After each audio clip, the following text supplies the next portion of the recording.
क्रांतिकारी जय भीम। मी चंद्रकांत लोखंडे।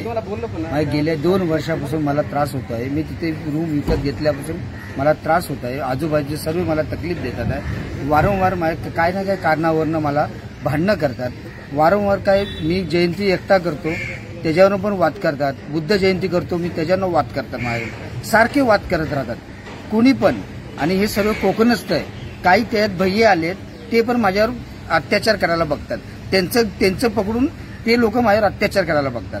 आणि काल एक अशी घटना घडली। मी कामावरून सध्या काय आलो काल दिनांक 7/9/2024 मध्ये आज संध्याकाळी 6-6:30 वाजता ही घटना घडली की बाजूची जे यूपी वाले आहेत ते वारंवार त्रास देतात पण मी दुर्लक्ष करतो। दुर्लक्ष केल्यामुळे काल मला ते भोगावं लागलं।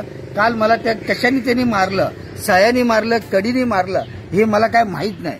मग पोलीस स्टेशनमध्ये आलो मी। पोलिसांनी उलटे मलाच जबाब विचारले की तू कसं केलं, तुला काय झालं, तू कुठून आला, तुला कुणी मारलं हे मला विचारतात। रात्री पंचनामा करायला आले। पंचनामा केला तरी ते मला उलट विचारले हे रक्त तू कसं आहे काय हे उलट मला सर्व विचारतात। हे अन्याय आहे का नाही आमच्यावर?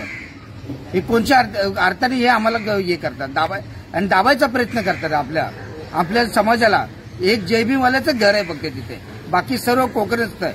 आणि त्यामुळे त्यांच्या कोकणस्थ लोकांमुळे त्या भैया लोकांनी माझा फायदा घेतला काल।